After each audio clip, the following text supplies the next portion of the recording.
The Autobot Matrix is one of the most important objects in Transformers history, but it didn't spring into existence fully formed. Exactly what it is, where it comes from, and what it does has developed gradually over the course of the franchise, and that development's what we're going to look at in this episode. The Matrix was invented by Marvel Comics writer Bob Budiansky as an answer to the question of where new Transformers came from. Introduced in early issues of the Marvel Transformers comic, the Creation Matrix, as it was called, had no physical form. Rather, it was a computer program encoded within the mind of each successive Autobot leader, which granted them the ability to create new Transformers by programming newly constructed brain modules with living minds. But while it was around from virtually the start of the comic, the Matrix wouldn't be incorporated into the continuity of the animated series until the Transformers the movie. The decision to do so evolved out of early drafts of the film's script, which called for the dying Optimus Prime to merge his life force with his chosen successor, Ultra Magnus. During rewrites, this was replaced with the idea of a physical symbol of leadership being handed from Optimus to Magnus, as it had been handed down the line of leaders who came before them, an object that came to be named the Matrix of Leadership, evidently taking inspiration for its name from the comic. But the name was really the only point of commonality between the two. Granting life was not the power of the cartoon's Matrix, since the series had already introduced the megacomputer Vector Sigma to fulfill that purpose. As laid out in the film, the Matrix of Leadership was at the center of an enigmatic prophecy, the only thing that could destroy the monster planet Unicron. And it was used to do just that by its foretold Chosen One, the young Autobot Hot Rod, who was transformed by its power into the bigger, stronger Rodimus Prime. Besides this though, exactly what the Matrix was and why it could do what it did went unexplored in the film. Optimus intoned on his deathbed how, upon his passing, he would become one with the Matrix, echoing the original script's idea of merged life forces. But it wasn't until the subsequent third season of the cartoon that the full extent of the meaning of his words became clear, when the true function of the Matrix of Leadership was explained. It served as a repository for the life forces of all deceased previous Autobot leaders who had carried it, a collection of wisdom that could be consulted in times of need. A vague origin for the cartoon Matrix was hinted at by a confusing scene in the episode Call of the Primitives, which showed it rising from the destroyed body of the Oracle, the assistant to Primacron, the alien who had created Unicron near the dawn of the universe. The implication is that it was used to contain the Oracle's disembodied life force, but beyond that, it's hard to know exactly what the writer was trying to suggest. Was this indirect connection to Unicron intended to offer a partial explanation for why the Matrix could hurt him? How did the Matrix go on to fall into Autobot hands? Without access to the original script, we can only guess. Meanwhile, back in the world of comics, following the release of the movie, British writer Simon Furman went on to incorporate a lot of elements from it into the stories he wrote, including the idea of the Matrix as a physical object that granted increased physical power to its bearer. He explicitly retconned out Budiansky's depiction of the Creation Matrix as just a program, revealing that a physical Creation Matrix did secretly exist, and that the program was actually encoded within its crystal core. Furman's stories cemented the idea that being the bearer of the Matrix was what made a Transformer a Prime, and introduced a new, fully realized origin for it.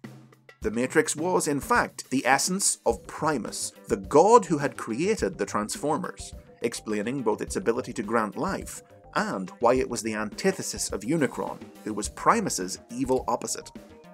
So Furman had definitely brought the comic and cartoon Matrix closer together with these stories, but still, they remained pretty fundamentally different, each version possessing a power and a purpose that the other didn't. That changed when the Beast era introduced a Matrix of its own.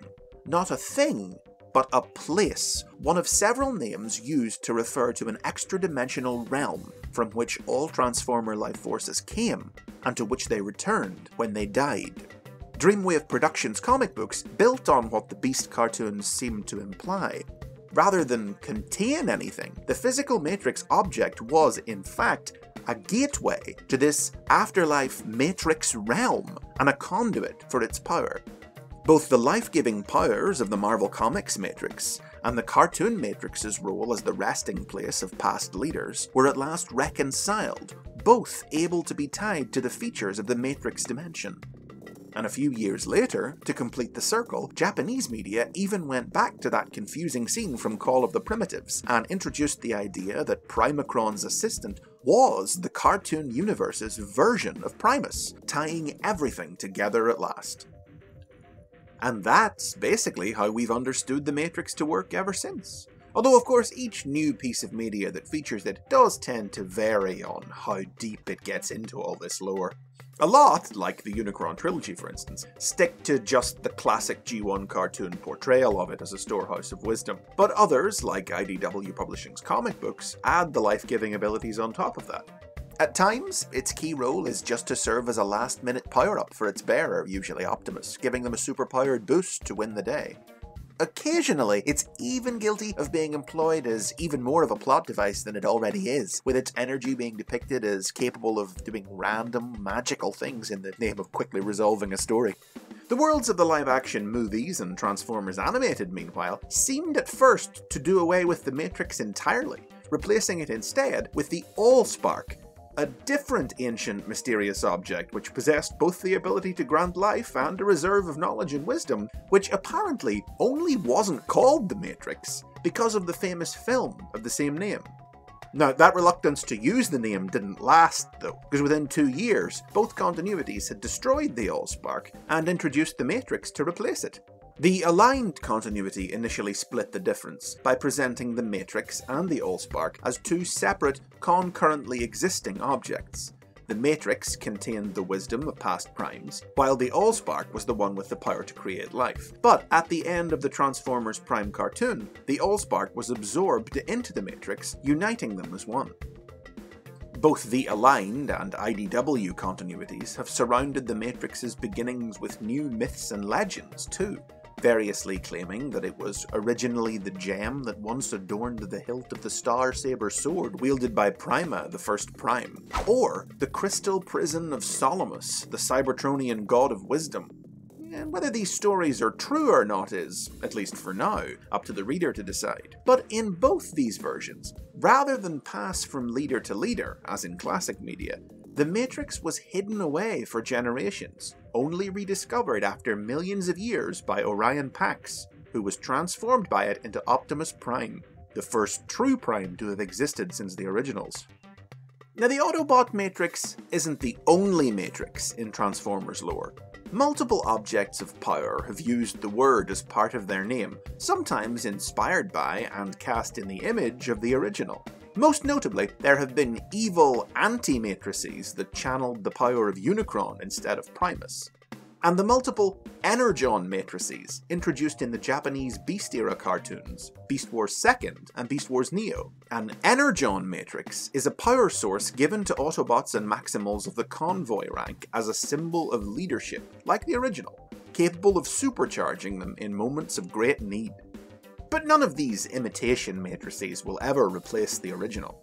Creation Matrix, Matrix of Leadership, call it what you like, it'll always be there to light the Autobots' darkest hour. And those are the basics on the Matrix. What's your preferred way of seeing it used in Transformers stories? Share your thoughts in the comments and tune in next time for a Basics Halloween special.